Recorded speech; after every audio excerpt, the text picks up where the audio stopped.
اگست 1988 کی اس صبح سوویت جنگی طیارے کا ملبہ تو پاکستانی علاقے میران شاہ کے قریب مل گیا، لیکن اس کا کاکپٹ خالی تھا۔ ملبے کے مقام پر پہنچنے والے پاکستانی اہلکاروں کا خیال تھا کہ شاید یہ پائلٹ پیدل ہی افغانستان فرار ہونے میں کامیاب ہو چکا ہے۔ حقیقت میں طیارے کا پائلٹ اسی کوشش میں تھا، لیکن اسی دوران میں قریبی گاؤں کی ایک خاتون نے جب صرف زیر جامہ میں ملبوس ایک 6 فٹ لمبے خوبصورت شخص کو دیکھا جس کی آنکھیں گہری سبز اور مونچھیں بھوری تھیں، تو فوراً گھر لوٹ کر اجنبی کی موجودگی کی اطلاع دی۔ کچھ ہی دیر میں قبائلیوں کا ایک گروہ اس پائلٹ کو شلوار قمیض پہنا کر پاکستانی حکام کے سامنے کھڑا تھا۔ 8 دن تک پاکستان میں قیدی رہے اس پائلٹ کا نام کرنل الیگزینڈر رٹسکوئی تھا، جو 3 سال بعد سوویت یونین کے نائب صدر بھی بنے۔ لیکن ان کا جنگی طیارہ پاکستان میں کیسے گرایا گیا اور آخر ایک سوویت پائلٹ پاکستان آیا ہی کیوں؟ آج کی ویڈیو میں ہم اسی کہانی کے بارے میں جانیں گے، سو لیٹس سٹارٹ۔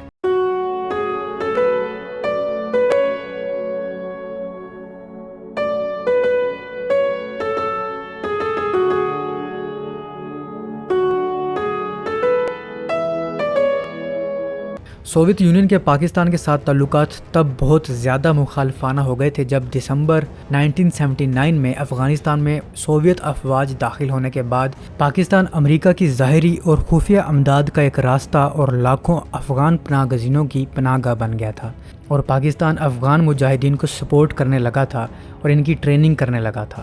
اسی کے چلتے سوویت اور افغان بمبار طیاروں نے مہاجر کیمپوں اور ٹریننگ کیمپوں کو تباہ کرنے کے لیے پاکستانی فضائی حدود میں داخل ہونا شروع کر دیا۔ رپورٹ کے مطابق 1300 سے زائد بار دراندازی میں مہاجر کیمپوں پر بمباری کی ان مہمات کے نتیجے میں 300 سے زائد افغان مہاجرین ہلاک ہوئے۔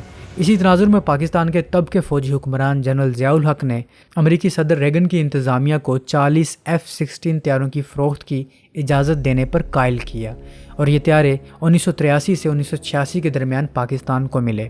ایسی حالت میں دشمن طیاروں کی دراندازی سے نمٹنا خاص طور پر مشکل تھا جب پاکستان امن کی حالت میں تھا اور ارلی وارننگ ایواکس کی عدم موجودگی میں دشمن کے طیاروں کا پتہ نہیں چلتا تھا، اور پاکستان کے پاس جو ریڈار موجود تھے وہ ان اونچے پہاڑوں کی وجہ سے صحیح سے ورک نہیں کر رہے تھے، اس لیے ارلی وارننگ کا وقت تقریباً 0 تھا۔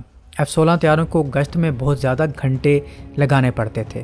سن 1986 میں پاکستان فضائیہ کی توجہ زیادہ تر حملہ آور طیاروں کو ڈرا کر بھگانے پر رہی، لیکن بعض اوقات ڈاگ فائٹ بھی ہوتی رہی۔ سن 1988 میں جب سوویت زمینی افواج کا افغانستان سے انخلا ہو رہا تھا تو سوویت اور افغان فضائیہ نے تباہ ہوتی افغان کمیونسٹ حکومت کو بچانے کی آخری کوشش میں ایک زبردست بمباری مہم شروع کر دی۔ 8 اگست کی رات کرنل الیگزینڈر رٹسکوئی سست لیکن مسلح Su-25 طیاروں کی ایک فارمیشن کی قیادت کرتے ہوئے پاک افغان سرحد کے بالکل قریب واقع شمالی وزیرستان ایجنسی کے ایک قصبے میران شاہ میں پناہ گزین کیمپ پر حملے کے لیے آئے تھے۔ غروب آفتاب سے آدھا گھنٹے پہلے کا وقت تھا جب پاکستانی ریڈار پر کنٹرولر اسکواڈرن لیڈر توفیق راجہ نے ان کا پتہ لگایا اور اسکواڈرن لیڈر عطر بخاری ان سے نمٹنے کو لپکے۔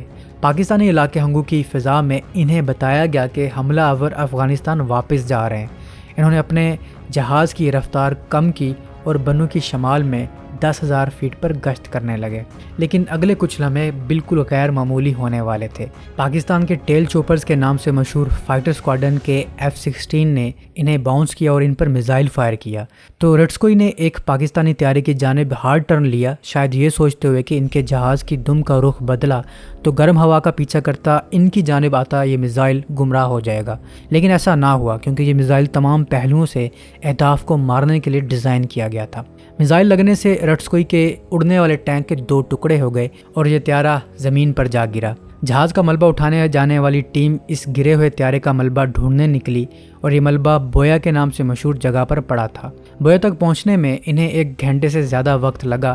ملبہ سڑک کے بالکل ساتھ پڑا تھا، بائیں بازو کا آؤٹ بورڈ آدھا غائب تھا، چونکہ میزائل مارا گیا تھا شاید بازو پر اس کا ایک حصہ ہوا میں ٹوٹ گیا تھا۔ یہ 1 کلومیٹر سے بھی کم دور ایک تنگ گھاٹی کے اس پار پڑا مل گیا۔ ملبے کا معائنہ کرتے ہوئے پائلٹ کی باقیات کی تلاش کی گئی لیکن کچھ بھی نہیں ملا۔ شام تک حادثے کو 24 گھنٹے ہو چکے تھے اور خیال یہ کیا جا رہا تھا کہ پائلٹ اب تک افغانستان فرار ہو چکا ہوگا، لیکن اگلی صبح تقریباً 30 قبائلیوں کا ایک گروپ ایک شخص کو گھیرے ہوئے تھا جس نے پیوند لگی شلوار قمیض پہن رکھی تھی، پاؤں میں وہ جوتے تھے جنہوں نے برسوں سے پالش نہیں دیکھی تھی۔ وہ اسی گرائے گئے جہاز کا سوویت پائلٹ الیگزینڈر رٹسکوئی تھا۔ اس سے پہلے افغانستان میں بھی جنگ کے دوران رٹسکوئی کے طیارے کو 2 بار مار گرایا تھا، لیکن وہ دونوں موقعوں پر بحفاظت باہر نکلنے میں کامیاب رہے تھے اور یہ تیسرا موقع تھا۔ میزائل لگنے کے بعد وہ بحفاظت جہاز سے باہر نکلا تھا اور 2 راتوں اور 1 دن تک گرفتاری سے بچا رہا۔ شاید دن میں چھپتا تھا اور رات کو سرحد کی طرف بڑھتا تھا، لیکن صبح سویرے اپنے زیر جامے میں ایک کھیت میں سوتے ہوئے پکڑا گیا تھا۔ اس جگہ کے قریب ایک گاؤں تھا جہاں اسے پکڑا گیا تھا۔ اسے گاؤں کی ایک عورت نے دیکھا، وہ اسے دیکھ کر بھاگتی ہوئی واپس آئی اور گاؤں کے لوگوں کو اطلاع دی، جنہوں نے جا کر اسے پکڑ لیا اور اسے پرانی شلوار قمیض پہنا کر حکام کے پاس لے آئے۔ پھر اسے اسلام آباد منتقل کیا گیا۔ اسلام آباد میں رٹسکوئی سے باقاعدہ پوچھ گچھ کی گئی اور آخرکار تقریباً 8 دن کی قید کے بعد 16 اگست 1988 کو اسلام آباد میں سوویت سفارت خانے کے حوالے کر دیا گیا۔ ان دنوں سوویت یونین بار بار یہ الزام لگا رہا تھا کہ پاکستانی پائلٹ افغانستان کے اندر سے افغان پائلٹوں کے ساتھ مل کر جنگ میں بڑھ چڑھ کر حصہ لے رہے ہیں، دنیا کو صرف یہ بتانے کے لیے کہ حقیقت میں یہ سوویت پائلٹ تھے جو پاکستانی حدود میں اہداف پر حملہ کر رہے تھے۔ حکومت پاکستان نے پائلٹ کی حوالگی کو یقینی بنایا۔ پاکستان ٹیلی ویژن کے شام کے خبرنامے میں سوویت سفارت خانے کو مناسب کوریج دی گئی۔ اسٹیو کول اپنی کتاب گوسٹ وار میں لکھتے ہیں کہ امریکی سینٹرل انٹیلیجنس ایجنسی نے رٹسکوئی کو بچانے کے لیے مداخلت کی تاکہ جنیوا معاہدے اور افغانستان سے سوویت انخلاء میں کوئی رکاوٹ نہ ہو۔ ایئر کموڈور کیسر توفیل نے اپنی کتاب great Beatles of Pakistan air force میں افغان جنگ کے دوران پاکستانی حدود میں گرائے جانے والے سوویت یا سوویت ساختہ افغان لڑاکا طیاروں کی تعداد 5 لکھی ہے، جن میں رٹسکوئی کا Su-25 طیارہ بھی شامل ہے۔ واپسی پر رٹسکوئی کو سوویت یونین کا ہیرو گردانا گیا اور 1993 میں بغاوت کی کوشش کی قیادت کرنے سے پہلے وہ روس کے نائب صدر بن گئے اور اس عہدے پر 1991 سے 1993 تک فائز رہے۔ رٹسکوئی نے دسمبر 1991 میں روس کے نائب صدر کے طور پر پاکستان کا دورہ بھی کیا، اسی پاکستان کا دورہ جہاں پہ انہیں میزائل مارا گیا تھا۔ اس کے بعد وہ روس کے صوبے کرس کے گورنر اور روس میں آئینی بحران کے دوران مختصر عرصے کے لیے روس کے قائم مقام صدر بھی بنے اور اسی روسی پائلٹ کا جہاز گرانے والے اسکواڈرن لیڈر عطر بخاری ایئر مارشل بنے۔ وہ پاک فضائیہ میں vice chief of air staff کے عہدے تک پہنچے، جبکہ اسکواڈرن لیڈر توفیق راجہ ایئر کموڈور کے عہدے پر ترقی پا کر ملیر ایئر بیس کے اسٹیشن کمانڈر کے عہدے سے ریٹائر ہوئے۔ حالات بدلے اور سوویت یونین ٹوٹ کر روس کی شکل میں سمٹ گیا۔ روس کا پاکستان کے ساتھ سیکورٹی تعاون شروع ہو گیا۔ پاکستان نے روس کے ساتھ سیکورٹی تعاون کو تیز کرنا شروع کر دیا۔ پاکستان اور روسی افواج کے درمیان پہلی فوجی مشقیں بھی ہوئیں۔